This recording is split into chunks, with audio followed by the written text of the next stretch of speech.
Victoria Taylor's wedding ring felt like a deadweight on her finger as she stared at the empty space in the wardrobe where her husband's clothes had once hung.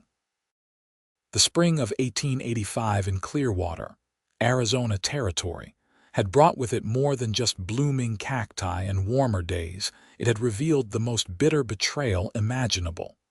The letter, crumpled in her trembling hand, told the entire sordid tale in Daniel's hurried scrawl. "I've gone with Eliza. Forgive us if you can. The deed to the ranch is yours." Her husband of 3 years had abandoned her for her younger sister.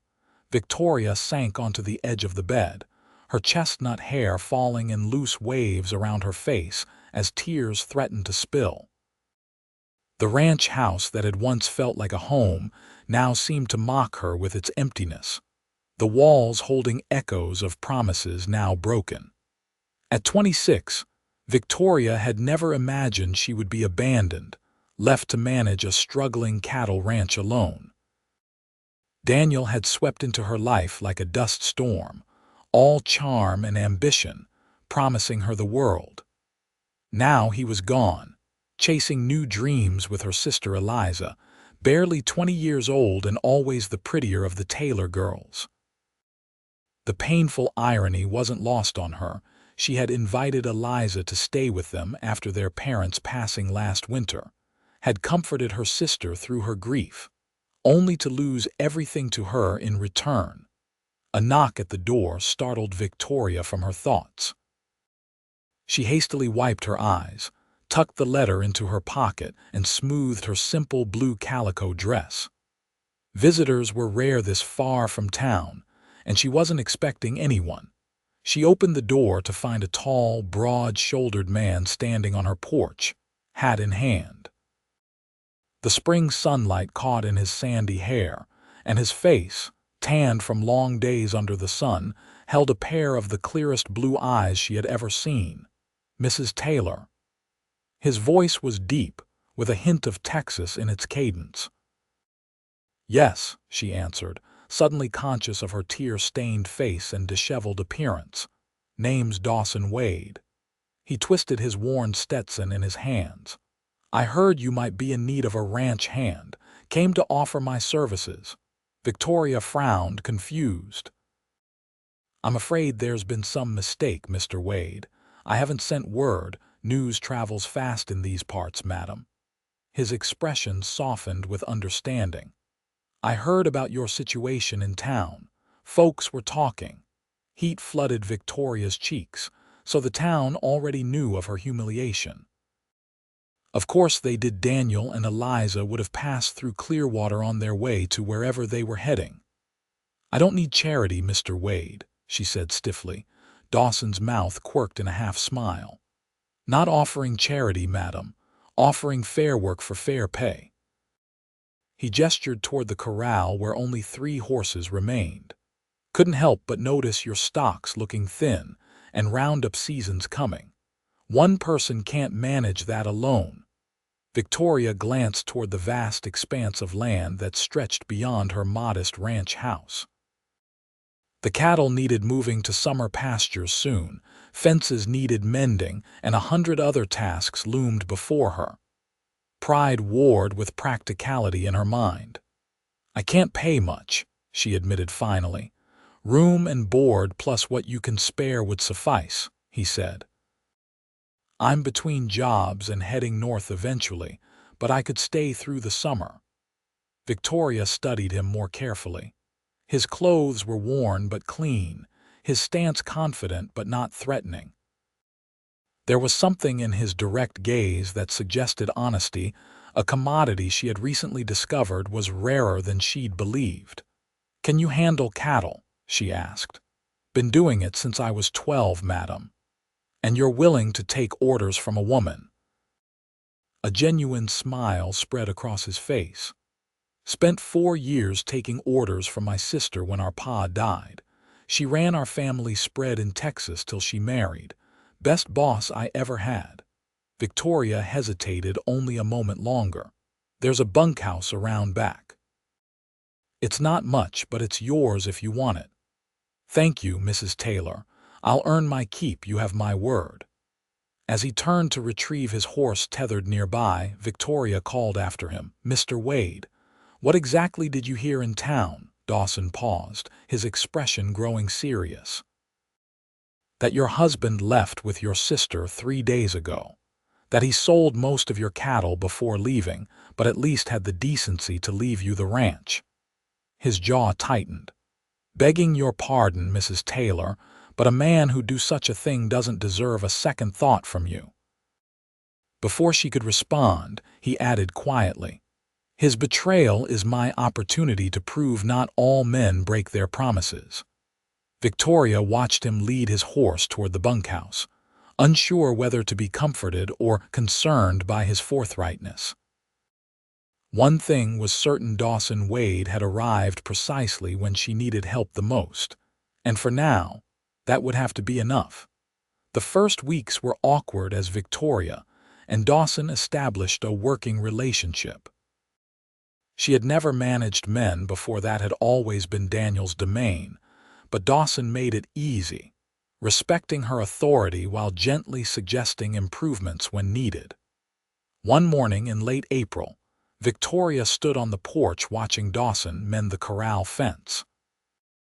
The early sunlight caught in his hair as he worked, his movements efficient and sure. He had already repaired the leaking roof on the barn, reinforced the chicken coop against predators, and somehow convinced the old milk cow to start producing again after months of stubbornness. "Coffee, Mr. Wade," she called, holding up the pot she'd just brewed. He looked up with a smile that transformed his weather-beaten face. "Much obliged, Mrs. Taylor." As she poured the steaming liquid into a tin cup, she said, "I think after a month of working together you might call me Victoria." His eyes met hers briefly. "Then I'm Dawson." A comfortable silence settled between them as they sipped their coffee, looking out over the land that stretched before them. "I need to ride into town today," Victoria said finally. "We need supplies, and I should check if there's any mail." Dawson nodded. "I'll hitch up the wagon." "No, I'll take my horse. It'll be faster." She hesitated. "Would you mind coming along? There are some heavier items we need, of course." The ride into Clearwater took nearly 2 hours, the spring sun warming their backs as they traveled. Dawson kept the conversation light, telling stories of cattle drives and the characters he'd met during his years of wandering. Victoria found herself laughing for the first time in weeks, but as they approached the small town, her smile faded. This would be her first appearance in Clearwater since Daniel's departure, and she dreaded the whispers and pitying looks that would surely follow her. Dawson seemed to sense her apprehension. "I can handle the feed store if you'd prefer," he offered. "No," Victoria straightened her shoulders. "I won't hide away like I've done something wrong." They tied their horses at the hitching post outside the general store. Victoria took a deep breath and pushed open the door, the bell jingling cheerfully to announce their arrival. Mrs. Perkins, the storekeeper's wife, looked up from behind the counter, her eyes widening slightly. "Victoria, how lovely to see you, dear." Her gaze shifted to Dawson, curiosity evident in her expression. "Good morning, Mrs. Perkins," Victoria said, keeping her voice steady. "This is Mr. Wade. He's helping at the ranch." "Pleasure, madam," Dawson said, tipping his hat. Victoria handed over her list of supplies, conscious of Mrs. Perkins' barely concealed interest. As the older woman gathered the items, other customers entered the store. Conversations dimmed, then resumed in hushed tones. Victoria kept her head high, though she could feel her cheeks burning. Dawson stayed close, his presence somehow reassuring. As Mrs. Perkins totaled their purchases, she leaned forward conspiratorially. "I just want you to know, Victoria, that nobody blames you for what happened. That sister of yours always was too pretty for her own good, turning heads wherever she went." Victoria stiffened. I'd rather not discuss family matters, Mrs. Perkins. The woman continued as if she hadn't spoken. And Daniel Taylor never did strike me as a man who knew what he had. Always looking to the next horizon, that one. That'll be all, thank you, Victoria said firmly, placing money on the counter.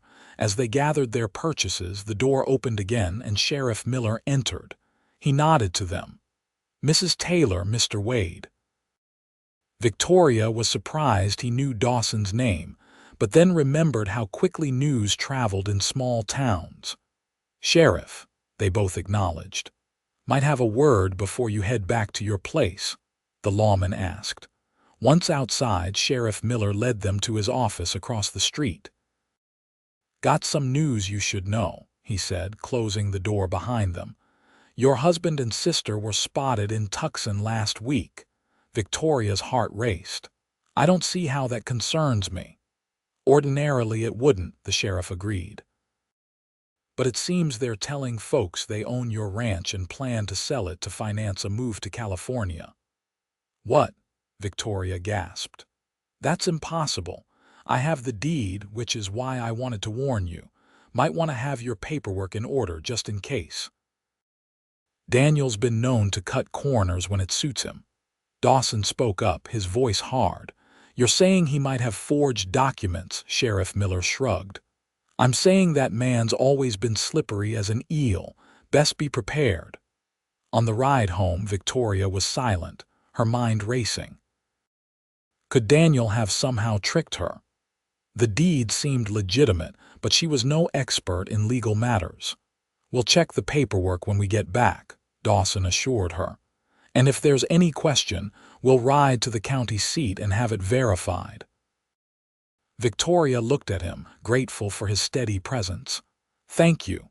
I don't know what I would have done if you hadn't shown up when you did. You'd have managed, he said with certainty. You're stronger than you know, Victoria. Something in the way he said her name made her heart flutter unexpectedly. She turned away, confused by her reaction.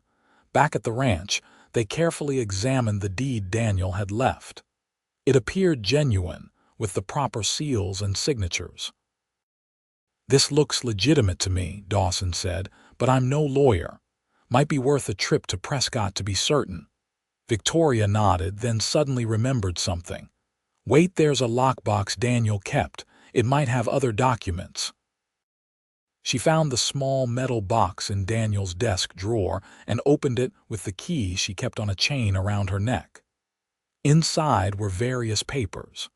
Their marriage certificate, the original bill of sale for the ranch, and other documents. At the bottom was a folded paper she didn't recognize. Opening it, she gasped. What is it? Dawson asked, moving to her side. It's a second deed, she whispered, dated just 2 weeks ago. It transfers ownership of the ranch to Daniel and Eliza jointly. Her hands trembled as she pointed to a signature at the bottom. And that's supposed to be my signature, but I never signed this. Dawson's expression darkened. He forged your name. Yes. Anger replaced shock as the full implication hit her. They're planning to claim I signed over half the ranch to them. We need to get to Prescott immediately, Dawson said. We'll leave at first light. They set out the next morning, traveling north toward the territorial capital. The journey would take several days, and Victoria had packed provisions for the trip. They rode in tense silence, each lost in their own thoughts about what Daniel and Eliza might be planning. By mid-afternoon, dark clouds had gathered on the horizon, and thunder rumbled in the distance. We should find shelter, Dawson called over the rising wind. That storm looks bad. They veered toward a stand of cottonwoods near a small creek, hoping to find some protection from the impending downpour. As they reached the trees, the skies opened, rain falling in heavy sheets. They dismounted quickly, leading their horses beneath the largest tree. Dawson worked swiftly to set up a makeshift shelter using a tarp from his saddlebag, creating a small dry space where they could wait out the storm. Victoria huddled under the tarp, watching as Dawson secured the horses. Rain plastered his shirt to his broad shoulders as he worked, seemingly unbothered by the downpour. When he joined her beneath the shelter, water dripping from his hair, their close proximity suddenly felt intimate in a way their daily work together never had. "You're soaked," she said, pulling a spare blanket from her bag. He accepted it with a grateful nod, using it to dry his face and hair. "Storm came on faster than I expected." Lightning flashed, illuminating his face in sharp relief, followed immediately by a crack of thunder that made Victoria jump. Without thinking, she grabbed Dawson's arm. "Sorry," she murmured, embarrassed by her reaction. "No need to apologize," he said gently, making no move to pull away. "Storms out here can be frightening." They sat in silence for a while, listening to the rain pound against their small shelter. The air between them seemed charged with something Victoria couldn't name, but found both unsettling and exhilarating. "Tell me about your life before you came to Arizona," she said, partly to distract herself from their closeness. Dawson was quiet for a moment. "Not much to tell. Born and raised in Texas. Lost my ma when I was young, then my pa when I was 16. My sister Martha and I kept the ranch going for a few years, but drought took most of our cattle. When she married, her husband took over what was left." "Is that when you started drifting?" He nodded. "Worked my way west, ranch to ranch, never stayed anywhere long. Why not?" His blue eyes met hers. "Never found a reason to," he said simply. Victoria looked away, suddenly aware of her racing heart. "I never thought I'd end up running a ranch either," she admitted. "My father was a school teacher. I expected to marry someone with similar inclinations." "How did you meet Daniel?" The question was innocent enough, but Victoria felt a pang at the mention of her husband's name. "He came to our town in Colorado selling cattle futures, charmed everyone, especially my father." She gave a rueful smile. "He promised me adventure and a comfortable life." The adventure part was true, at least. "And your sister?" Dawson asked cautiously. Victoria sighed. "Eliza was always restless, always wanted more than what we had. After our parents died last winter, she had nowhere else to go, so I invited her to stay with us." The betrayal still felt raw. "I never imagined she and Daniel." "Some men can't recognize the value of what they have," Dawson said, his voice low and intense. "They're always looking for something newer, shinier. But a wise man knows that true worth isn't always obvious at first glance." Victoria felt warmth spread through her at his words. "And are you a wise man, Dawson Wade?" A slow smile spread across his face. "Getting wiser every day, I hope." The storm continued through the night, forcing them to camp beneath their makeshift shelter. Despite the circumstances, Victoria slept better than she had in weeks, lulled by the steady sound of rain and the reassuring presence of Dawson nearby. By morning, the storm had passed, leaving behind a washed clean world and muddy trails. They packed up their small camp and continued their journey to Prescott, the shared experience of the storm having shifted something subtle between them. The territorial capital bustled with activity when they arrived 2 days later. Buildings of red brick and weathered wood lined the streets, with the impressive courthouse dominating the town square. They made their way to the land office, where Victoria presented both deeds to a clerk named Mr. Simmons. The balding man examined the documents through spectacles perched on the end of his nose. "The original deed is certainly legitimate," he confirmed, then scrutinized the second document. "This, however." He looked up at Victoria. "You say you didn't sign this, Mrs. Taylor." "I did not," she said firmly. Mr. Simmons nodded slowly. "The signature does appear different from your original one." He turned to a large ledger on his desk. "According to our records, Your husband attempted to register this second deed 3 weeks ago, but the clerk on duty noticed discrepancies and held it for review. Relief washed over Victoria. So it's not valid? Not yet, no, but he might try again elsewhere. Mr. Simmons pulled out an official-looking form. I suggest you file a formal protest and have the original deed reaffirmed in your name alone. Victoria spent the next hour completing paperwork, providing sworn testimony about the forgery. When they finally emerged from the land office, she felt both exhausted and triumphant. I can't believe he actually thought he would get away with it, she said as they walked toward the hotel where they would spend the night before starting the journey home.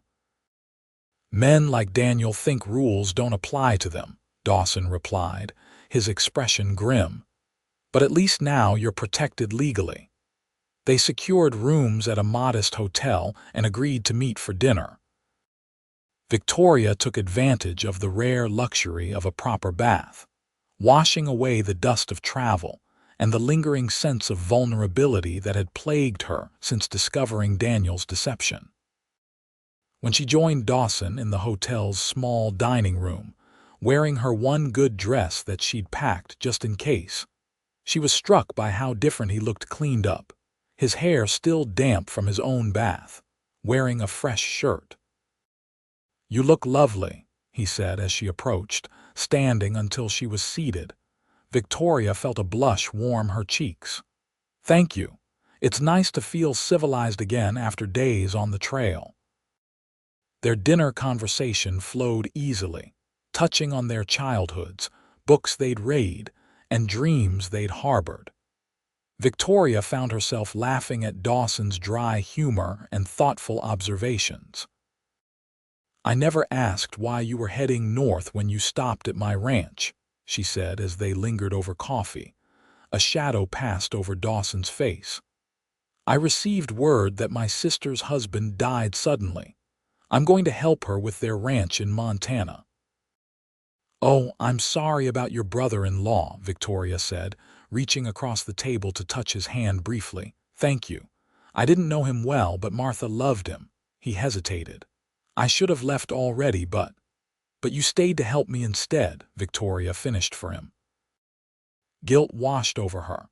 "Dawson, you should go to your sister. She needs you more than I do." He looked at her intently.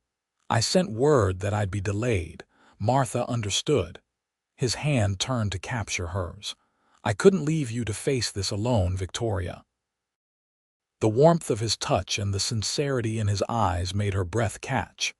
For a moment they sat in silence, connected by more than just their joined hands. Finally, Victoria withdrew her hand, confused by the emotions swirling within her. "It's getting late." "We should rest if we're to start back tomorrow." Dawson nodded, though reluctance showed in his eyes. "Of course." As they walked to their rooms, Victoria was acutely aware of his presence beside her, of the subtle scent of soap and leather that clung to him. At her door they paused. "Good night, Victoria," he said softly. "Good night." She hesitated, then added, "Thank you for everything, not just coming with me here, but for believing in me when even I wasn't sure what to believe." His smile was gentle. "You've shown remarkable strength through all of this." "I admire that greatly." Before she could respond, he turned and walked to his own room, leaving Victoria with a fluttering heart and confused thoughts. She was still legally married, she reminded herself sternly, even if her husband had abandoned her. And Dawson would be leaving eventually for Montana. Any feelings developing between them could lead nowhere. Yet as she lay in bed that night, she couldn't stop thinking about the way his eyes had held hers, the warmth of his hand, and the comfort of his presence that had somehow become essential to her in the short time they'd known each other. The journey back to Clearwater was quieter, each lost in their own thoughts about the future. Victoria had secured her legal ownership of the ranch, but the practical challenges of running it remained. And what would happen when Dawson inevitably continued his journey north? They were a day's ride from home when they encountered a cattle drive moving south. The trail boss, a weathered man named Jenkins, recognized Dawson. "Wade, didn't expect to see you in these parts," he called, riding over to greet them. "Jenkins," Dawson nodded. "This is Mrs. Victoria Taylor." The trail boss tipped his hat to her. "Madam, you two headed to Clearwater?" "Yes, to my ranch just outside town," Victoria answered. Jenkins frowned. "Might want to be careful. Heard some talk at our last stop about a fella named Taylor causing trouble there. Him and a young woman claiming they own property near Clearwater."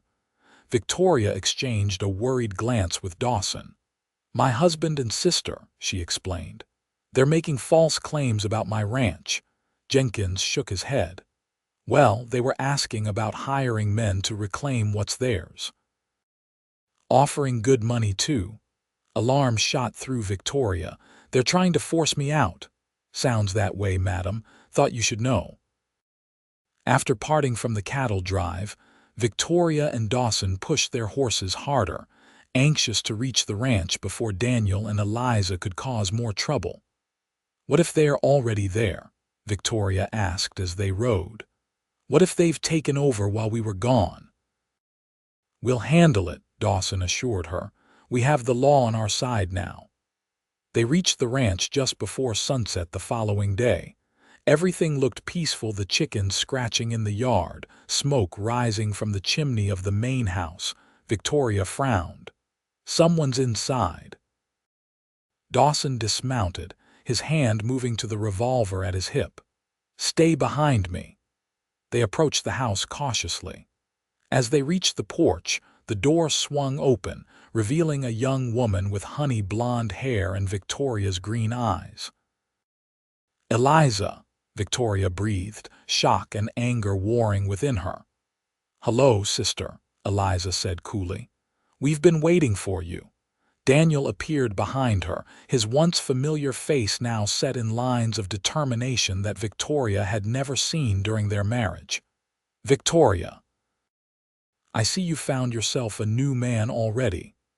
His eyes narrowed at Dawson. "Get out of my house," Victoria demanded, her voice steady despite her racing heart. Daniel stepped onto the porch. "Your house? I believe you're mistaken. This ranch belongs to Eliza and me now." "The deed you forged was never filed," Victoria countered. "The land office confirmed the ranch is mine alone." Daniel's expression darkened. "You went to Prescott?" "We did," Dawson said, moving slightly in front of Victoria. "And the clerk remembered you trying to file fraudulent paperwork." Eliza's confident smile faltered. "Daniel, you said it was taken care of." "It would have been if Victoria hadn't interfered," Daniel snapped. "Interfered?" Victoria's anger boiled over. "You stole my cattle, abandoned me, ran off with my sister, and then tried to steal my ranch too. How dare you act as if I'm the one in the wrong?" Daniel's face flushed with anger. "I built this place. Every fence post, every corral, my sweat is in this land. And my money paid for it all," Victoria shot back.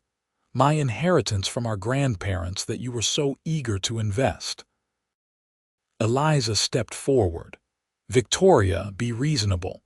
What can you possibly do with a ranch by yourself?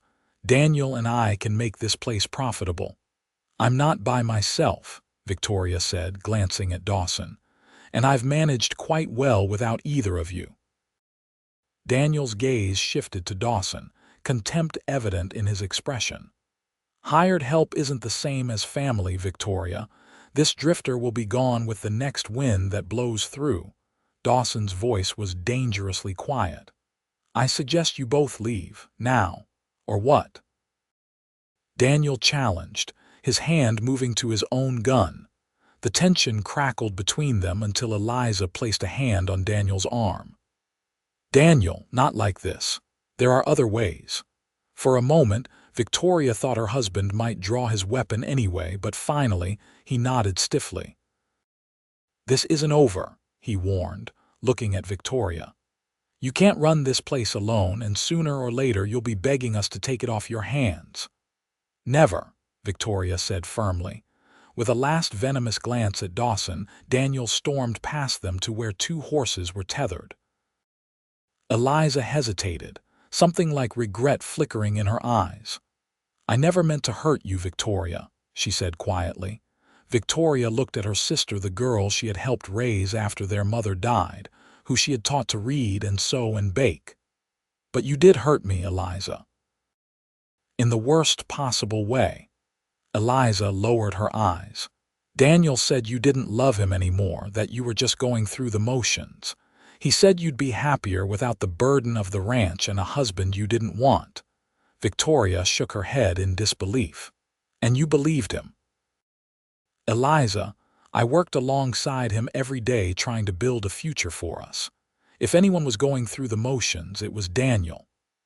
"I'm sorry," Eliza whispered, then hurried to join Daniel, who was already mounted and waiting impatiently.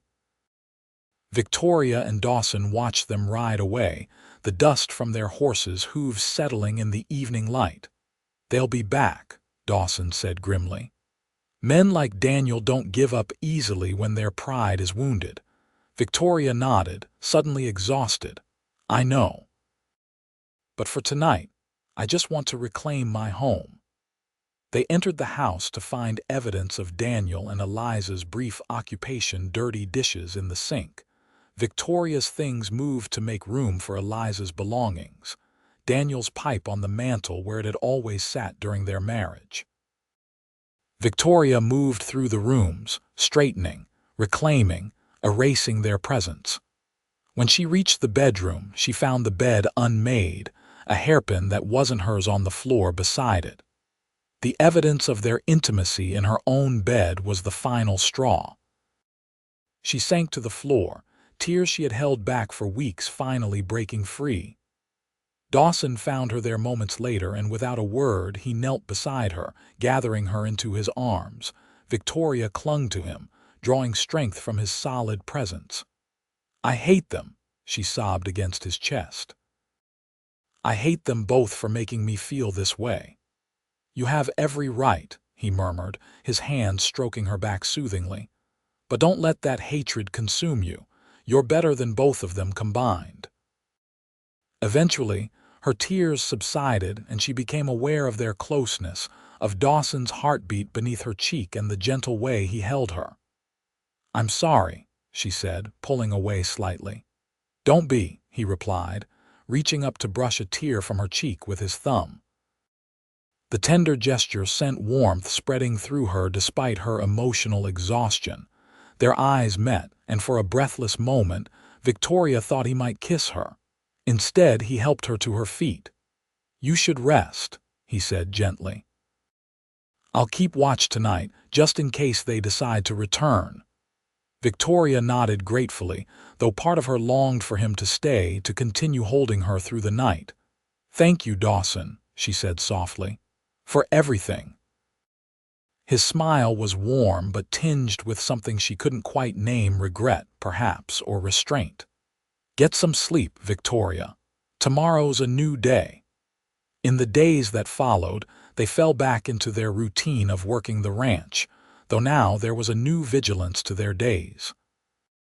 Victoria insisted on learning everything about ranch operations that Daniel had never bothered to teach her: how to mend fences, brand cattle, predict weather patterns. Dawson proved a patient teacher, and Victoria a quick study. Her confidence grew with each new skill mastered, each problem solved without relying on anyone else. Yet, as May turned to June, and the summer heat intensified, she couldn't ignore the growing attachment she felt to Dawson. The way his smile made her heart skip, how his hand brushing hers as he passed tools could distract her for hours afterward. The comfort of their evening conversations on the porch as twilight settled over the land. One evening, as they sat watching the sunset paint the distant mountains in shades of gold and purple, Victoria finally asked the question that had been weighing on her mind. "When will you leave for Montana?" Dawson was silent for a long moment. "I should have gone already," he admitted. "Martha's last letter asked when I'd arrive." Victoria's heart sank, though she tried not to show it. "You shouldn't delay any longer on my account. I can manage now." "I know you can," he said, turning to look at her. The fading sunlight caught in his eyes, making them appear almost silver. "That's what worries me about leaving. Not that you can't handle the ranch, but that Daniel might try something more desperate next time." "Sheriff Miller keeps an eye on the place when he can," Victoria said, though the thought of facing Daniel without Dawson's support was unsettling. "It's not just that," Dawson said, his voice lowering. "I find myself reluctant to leave for other reasons." The intensity of his gaze made Victoria's breath catch. "What reasons?" Instead of answering, Dawson reached out slowly, giving her time to pull away, and tucked a strand of hair behind her ear. His fingers lingered against her cheek. "I think you know," he said softly. Victoria closed her eyes briefly at his touch, desire and uncertainty warring within her. "Dawson, I'm still married." "I know," he said, withdrawing his hand. "And I would never ask you to compromise your principles, but I can't pretend I don't feel something for you, Victoria, something I've never felt before." The admission hung between them, both thrilling and frightening in its implications. "I feel it too," she whispered, finally giving voice to the emotions she tried to suppress. "But I don't see how there can be any future in it. Even if Daniel never returns, I'm bound to him by law." Dawson nodded, his expression somber. "I understand, and I won't press you." He stood, putting distance between them. "Perhaps it's best if I do leave soon." Victoria wanted to protest, to ask him to stay despite the impossibility of anything between them, but she knew it would be selfish. "When?" "End of the week," he said, not meeting her eyes. "Once I'm sure you have everything under control here." The days that followed were filled with a bittersweet tension. They worked side by side as always, but there was a new awareness between them, a careful distance maintained even as their hearts drew closer. Victoria threw herself into preparations for Dawson's departure, determined to show him that she would manage fine without him. She baked bread and dried beef for his journey, mended his shirts without being asked, and tried not to think about how empty the ranch would feel once he was gone. The night before his planned departure, Victoria couldn't sleep. She stood at her bedroom window, looking out at the bunkhouse where a light still burned. Dawson was awake too. Before she could reconsider, Victoria threw a shawl around her shoulders and slipped outside. The night air was warm, heavy with the scent of sage and the promise of summer rain. Stars blazed overhead in a moonless sky as she made her way to the bunkhouse. She hesitated at the door, suddenly unsure of her purpose. To say goodbye, to ask him to stay, both seemed impossible in different ways. Before she could knock, the door opened and Dawson stood there, surprise evident on his face. "Victoria, is something wrong?" "No," she said, then shook her head. "Yes, I don't know." He stepped aside, inviting her in. The bunkhouse was spare but neat, his few possessions already packed for tomorrow's journey. "I couldn't sleep," she admitted, standing awkwardly in the center of the room. "Neither could I," he said, closing the door. They looked at each other in the lamplight, so much left unsaid between them. "I don't want you to go," Victoria finally confessed. "I know it's selfish of me, but the thought of never seeing you again." Dawson moved closer, stopping just short of touching her. "Ask me to stay, Victoria," he said, his voice rough with emotion. "Give me a reason." "I can't," she whispered, tears filling her eyes. "As long as I'm bound to Daniel, I can't offer you anything but friendship." "Friendship," he repeated, a sad smile touching his lips. "Is that truly all you feel for me?" Victoria looked up at him, at the face that had become so dear to her in such a short time. "No," she admitted. "It's so much more, but that doesn't change my situation." Dawson reached out slowly, giving her time to step away. When she didn't, his hand cupped her cheek gently. What if there was a way to change your situation? What if you could be free of Daniel legally? Divorce. The word itself felt scandalous. That would ruin what little reputation I have left in this territory. Perhaps. Or perhaps people would understand that a man who abandons his wife for her sister has broken vows far more sacred than any paper could represent. Victoria leaned into his touch despite herself. Even if that were possible, it would take months, maybe years. I would wait, Dawson said simply. However long it takes. The certainty in his voice made her heart soar with hope she had thought long extinguished. You would wait for me, Victoria, he said her name like a prayer. I've been wandering my whole life, never finding anywhere that felt like home. Then I found you. She couldn't stop herself from stepping closer, eliminating the last distance between them. And your sister in Montana. Martha has friends, neighbors. She's not alone. His arms encircled her waist hesitantly.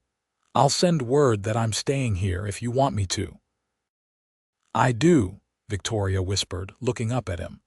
Stay, Dawson, not just for now, but for as long as you want.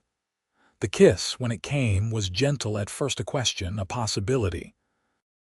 Then Victoria's arms wound around his neck, and the kiss deepened, carrying all the longing and hope and desire they had both tried to deny. When they finally broke apart, both breathless, Dawson rested his forehead against hers. We'll find a way, he promised. Together.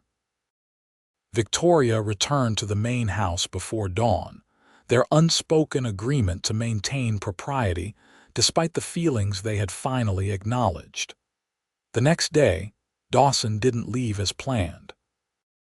Instead, they rode into Clearwater together to speak with Sheriff Miller about the continued threat from Daniel and to inquire discreetly about the possibility of divorce. The sheriff's news surprised them both. Funny you should ask about Daniel Taylor, he said, leaning back in his chair. Got a telegram yesterday from the marshal in Tucson. Seems your husband's been arrested. Arrested? Victoria repeated, shocked. For what? Fraud, mostly.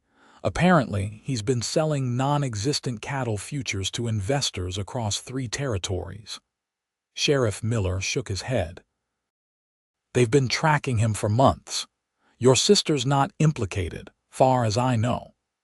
Victoria sat stunned as the sheriff continued, explaining that Daniel would likely serve several years in territorial prison if convicted. On their ride back to the ranch, Victoria struggled to process this unexpected development. I should feel vindicated, she said to Dawson. Instead, I just feel sad. Sad for the man I thought I married who never really existed. Dawson rode beside her, giving her space to work through her emotions. It's natural to mourn the loss of what you thought you had, he said gently. It doesn't make your feelings for Daniel any less real. Victoria looked at him gratefully. How did I find someone so understanding in the midst of all this chaos? His smile was warm. Just lucky, I guess. The summer passed in a blur of hard work and careful hope. Victoria filed for divorce, citing abandonment and Daniel's criminal activities as grounds. To her surprise, the town's reaction was largely sympathetic. Daniel's schemes had affected others in the community, it turned out, and his betrayal with Eliza had shocked even the most gossip-prone citizens. Eliza wrote once, a brief note apologizing and explaining she had gone to stay with distant relatives in California after Daniel's arrest. Victoria read the letter, then burned it. Perhaps someday she could forgive her sister, but that day was still far in the future. Dawson continued to live in the bunkhouse, maintaining a respectful distance in public while their private moments grew increasingly tender. They worked side by side during the day, building the ranch into something stronger than it had been under Daniel's management. In the evenings, they would sit on the porch, talking about their childhoods, their dreams, the future they were slowly beginning to envision together. Autumn came, bringing cooler temperatures and the news that Victoria's divorce had been granted. Daniel, now serving a 5-year sentence in Yuma Territorial Prison, had not contested it. On the day the final papers arrived, Dawson found Victoria standing in the pasture, watching the sunset paint the sky in brilliant oranges and pinks. "It's official," she said as he approached. "I'm no longer Victoria Taylor." He stood beside her, not touching her yet. "How does it feel?" She considered the question. "Like freedom, like I can finally look forward instead of back." She turned to him.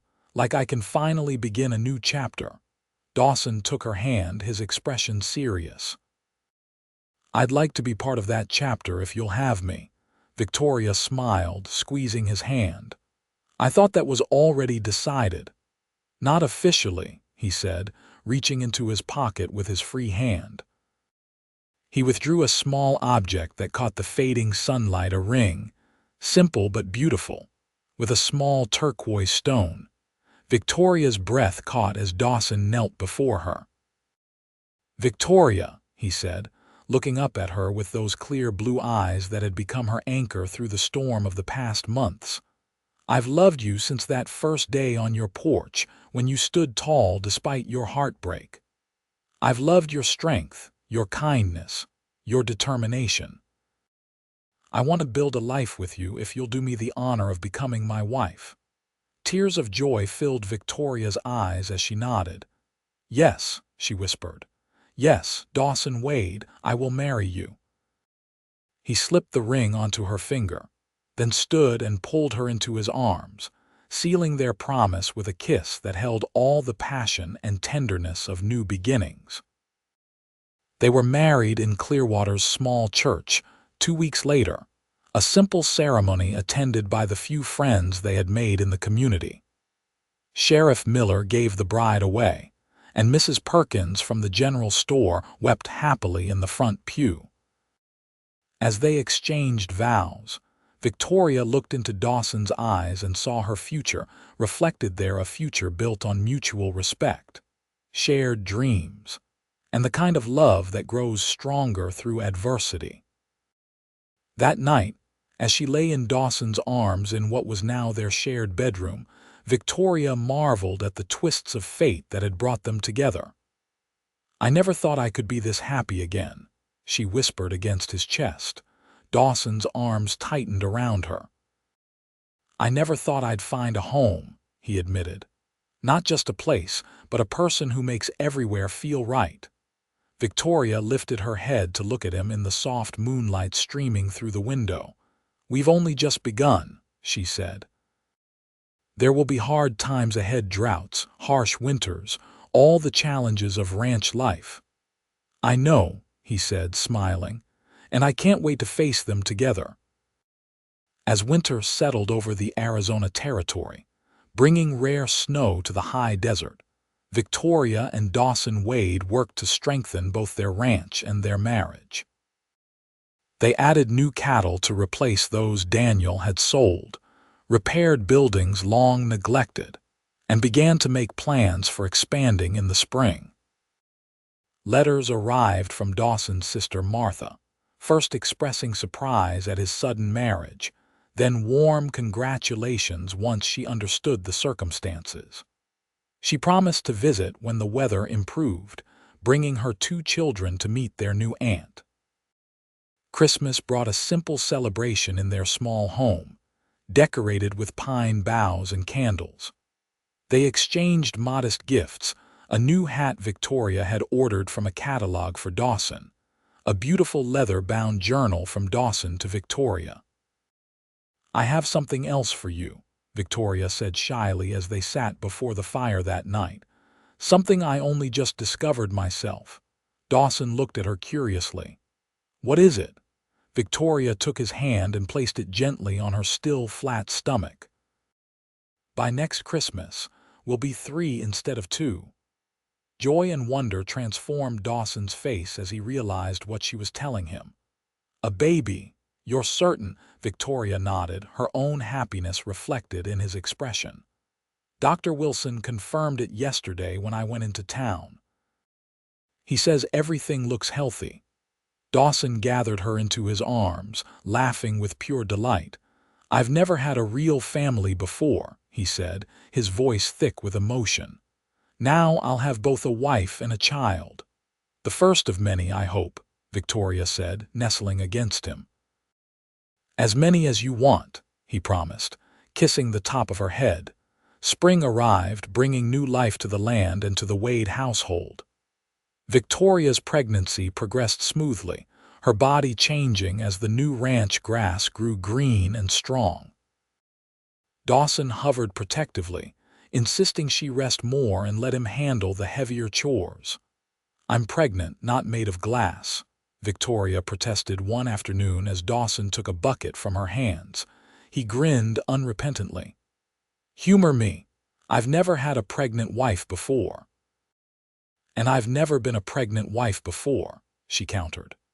"But women have been having babies since the beginning of time, Dawson.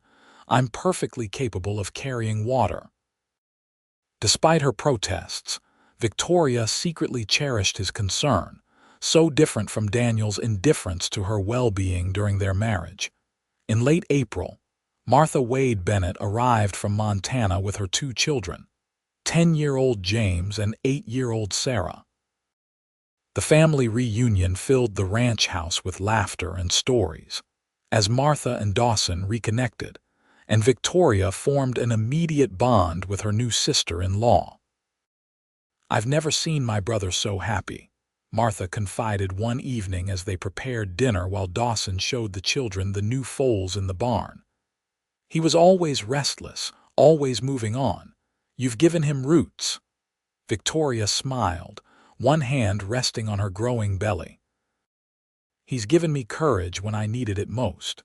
We've built something beautiful together from the ruins of what I thought was my life." Martha squeezed her hand. "Sometimes the hardest storms lead us to the most unexpected blessings." As summer approached, the ranch thrived under their joint care. Word spread about the quality of their stock, and buyers began seeking them out.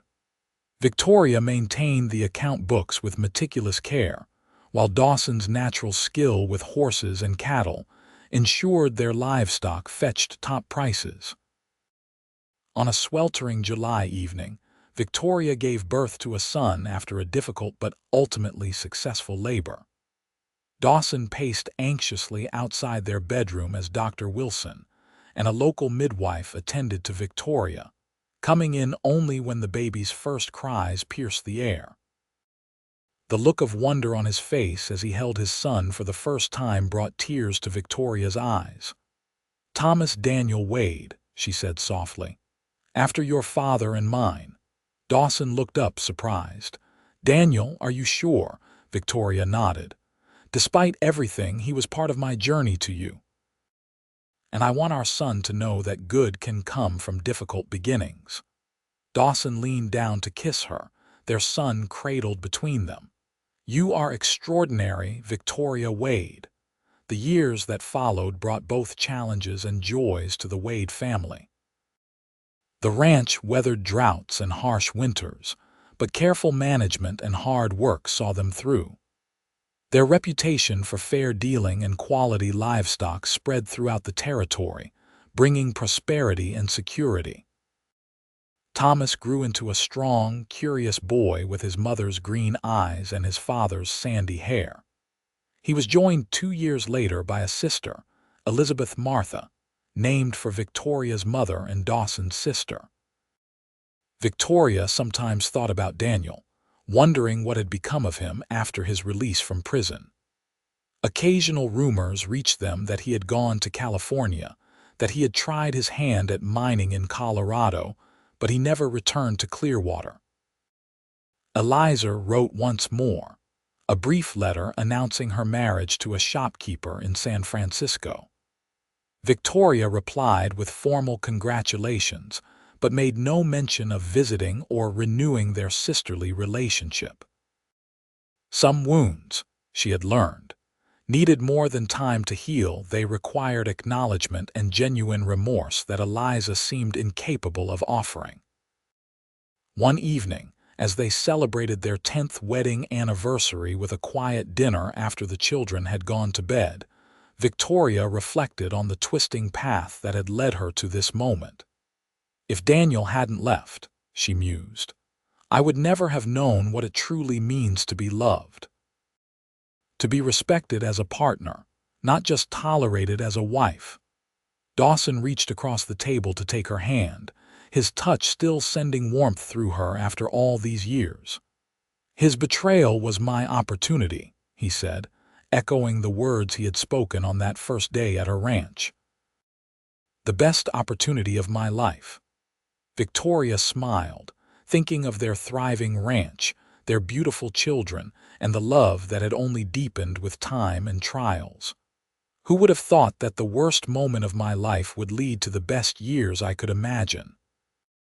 I knew, Dawson said with quiet certainty. The moment I saw you standing on that porch, trying so hard to be strong despite your broken heart, I knew you were someone extraordinary, someone worth building a life with. Even though I was still married to another man, she teased. Even then, he admitted, I would have waited forever if necessary. Victoria rose from her chair and moved to sit on his lap, something she hadn't done since their courtship days. At 40, she was still as beautiful to him as she had been at 26, perhaps more so for the confidence and joy that now radiated from her. I'm glad you didn't have to wait forever, she said, leaning down to kiss him. Just long enough. As twilight settled over their ranch, painting the land in shades of purple and gold, Victoria Wade looked out at the home they had built together, not just the buildings and fences, but the life they had created from the ashes of betrayal. What had once seemed like an ending had been merely the first page of a far more beautiful story, one written day by day, with love, perseverance, and the courage to believe in second chances. And as the stars began to appear in the vast Arizona sky, Victoria knew with absolute certainty that the greatest blessing of her life had come disguised as heartbreak, leading her not to the man she thought she wanted, but to the one she truly needed, her partner, her best friend, her Dawson. The legacy they created together would outlast them both, in their children, in the land they had nurtured, and in the love story that began with betrayal but blossomed into something far stronger than either of them could have imagined alone. You ever regret it? Dawson asked softly as they watched the first stars appear from their porch swing, his arm around her shoulders. Staying here instead of starting fresh somewhere new, Victoria shook her head, leaning into his embrace. Never. This land is part of who we are now. It's witnessed our struggles and our triumphs. It's where our children were born, where we built our life together. She looked up at him, at the face that had become as familiar and beloved as her own reflection. Besides, the best new beginnings don't always require new places, just new perspectives.